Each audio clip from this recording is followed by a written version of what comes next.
Salam alaikum wa rahmatullah. Bonsoir, bonjour à tout le monde. Bienvenue sur ma chaîne, ou notre chaîne, aux Patriotes algériens.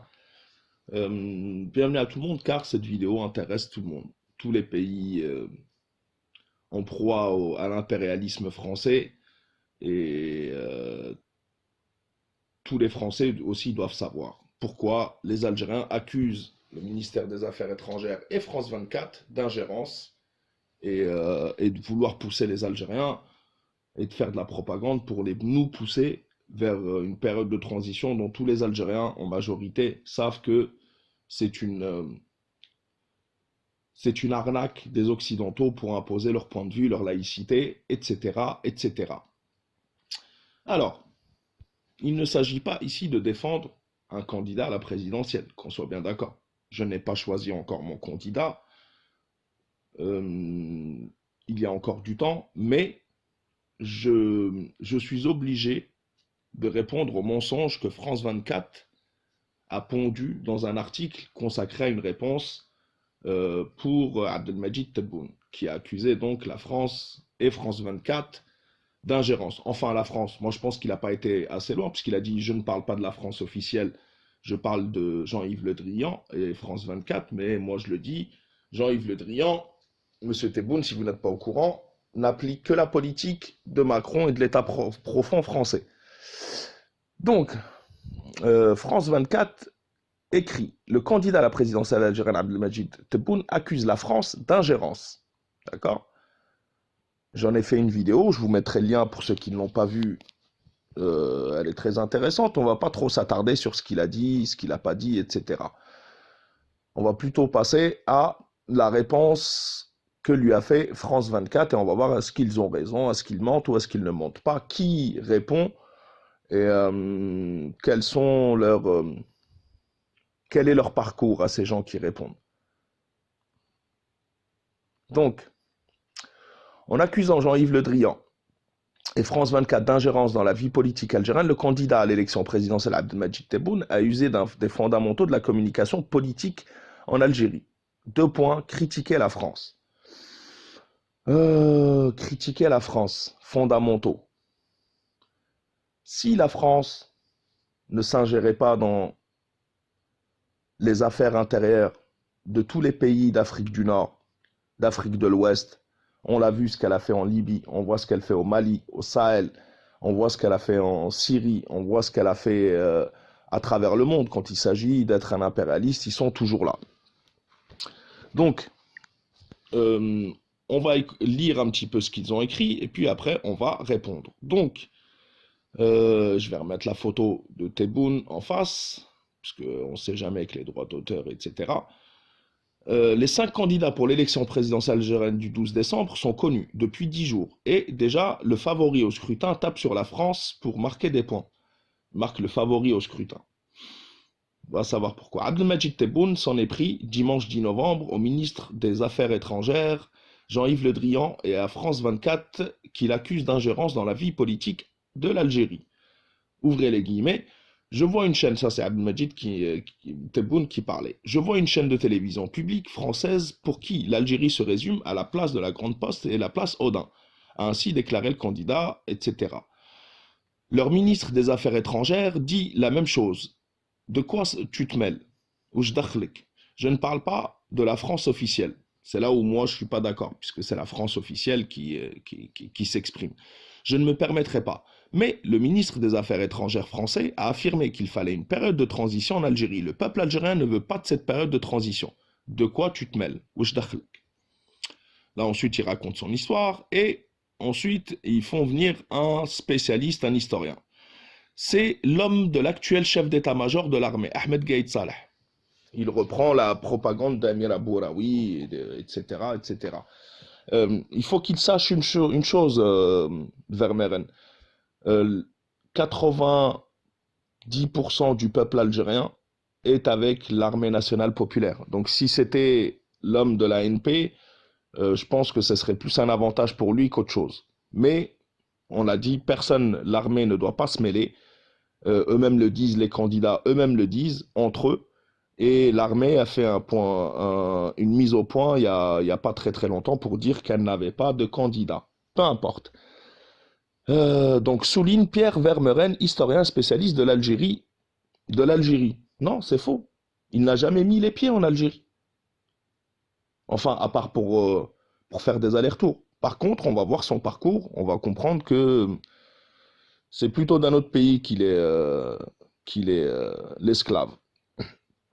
Auteur du Déni français, notre histoire secrète des liaisons franco-arabes, contacté par France 24. Et par son âge, sa carrière, ses fréquentations, il représente la continuité avec les générations qui ont gouverné l'Algérie jusqu'à maintenant. C'est l'homme du système, un apparatchik de la bureaucratie d'État. Alors, Pierre Vermeuren. Pierre Vermeuren, Pierre Vermeuren. Moi, j'aime bien savoir à qui j'ai affaire en général, surtout quand on se prétend spécialiste, etc., etc. Donc, j'ai été chercher qui est ce Pierre Vermeuren. Il suffit de taper son nom sur Internet pour tomber sur ses différents livres. Histoire du Maroc depuis 2002, choc de la décolonisation, décolonisation, le Maroc de Mohamed VI, 2009, le Maroc en transition, 2001, le Maroc 2007, Maghreb, la formation des élites au Maroc et en Tunisie, celui-là, marocaine et tunisienne, histoire du Moyen-Orient, misère de l'historiographie, etc., etc. Donc un spécialiste plutôt du Maroc que de l'Algérie. Donc faut pas mentir, France 24. Chaque pays a ses spécificités et ce monsieur est un spécialiste du Maroc. Voilà. Ce n'est pas ça le souci, mais on va regarder un petit peu un point commun qu'il a avec le président de France 24.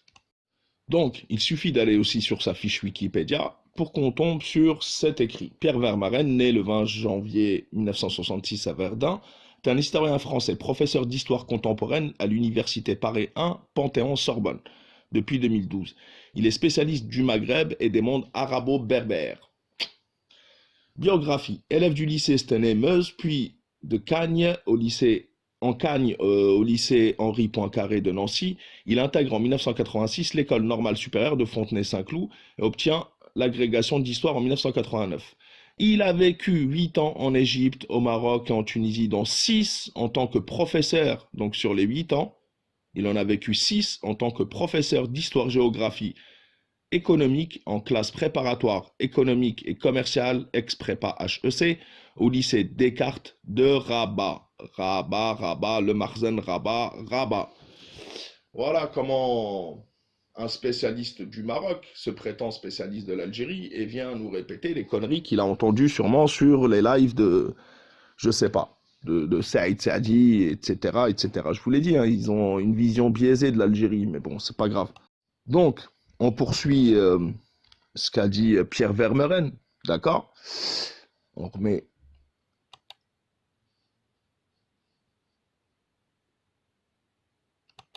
Voilà. Mais en tenant de tels propos, il marque des points auprès des soutiens du FLN, le Front de Libération Nationale, parti de l'ex-président Bouteflika, car c'est presque nécessaire en Algérie de dire qu'il y a une ingérence française, estime Pierre Vermeuren.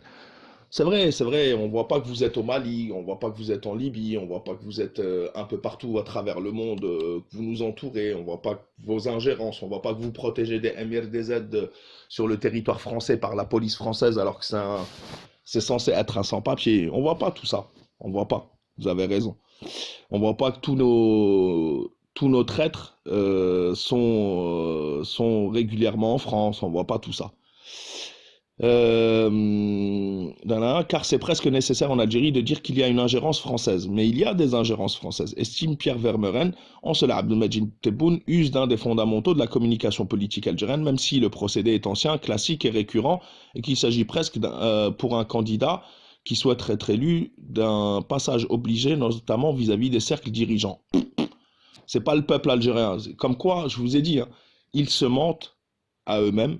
Ils mentent aux gens, mais ils se mentent à eux-mêmes. Ils sont tombés dans leur propre propagande, même pas, parce que je le sais que c'est des sales hypocrites et qui n'ont rien à voir avec la déontologie de journaliste ou ils n'ont rien à voir avec la vérité. On poursuit, et c'est là où on arrive à l'endroit le plus drôle, ou au passage le plus drôle. Contacter. À l'époque déjà, les arrestations avaient permis à l'armée de sous-entendre Bref, on s'en fiche de leur propagande.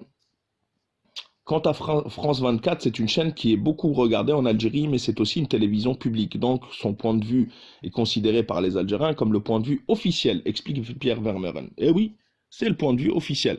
À partir du moment où France 24 relate le Hirak, c'est présenté comme une ingérence. Non, non, vous passez votre temps à demander une période de transition. Or, il y a bien actuellement une transition politique en Algérie. Ça fait 9 mois qu'on est en transition. Et Inch'Allah qu'on va passer à autre chose euh, à partir des élections. Mais avec ces déclarations, on voit qu'en réalité, Abdelmadjid Tebboune et le pouvoir en place veulent faire croire qu'on reste dans un processus habituel, quand bien même on est en dehors des clous constitutionnels. Vous voyez, ils attendent que ça pour pouvoir s'ingérer. Je vous l'avais dit, hein. Si on était vraiment dans une période de transition comme ils le souhaitent, on serait dans une merde pas possible. Le directeur de France 24, Marc Saïkali, rappelle de son côté que la chaîne est une grande chaîne d'information internationale et que sa ligne éditoriale est libre et indépendante et objective. Libre, indépendante et objective. Waouh. Waouh. Impressionnant. Qui est Marc Saïkali? Marc Saïkali, bizarrement, quand on regarde un petit peu sa biographie, et je vais vous la lire, ça va être assez rapide hein, de lire sa biographie, parce que ce qui nous intéresse, c'est sa carrière, etc. Il a travaillé, depuis 2012, il est le directeur de France 24, de 2010 à 2012, directeur de l'information à France 3, directeur de 2008 à 2010, directeur de France 3 Corse, de 2006 à 2008, éditeur, et il a travaillé et training director of Medi Insat. Faudra training director. Il a travaillé à Medi Insat. Medi Insat, c'est une chaîne du Marzen, chaîne officielle marocaine. Voilà, comment on se retrouve encore une fois avec les mêmes. C'est toujours les mêmes, on retrouve toujours le Marzen derrière, toujours la même propagande, etc. Ensuite, France 24 en elle-même.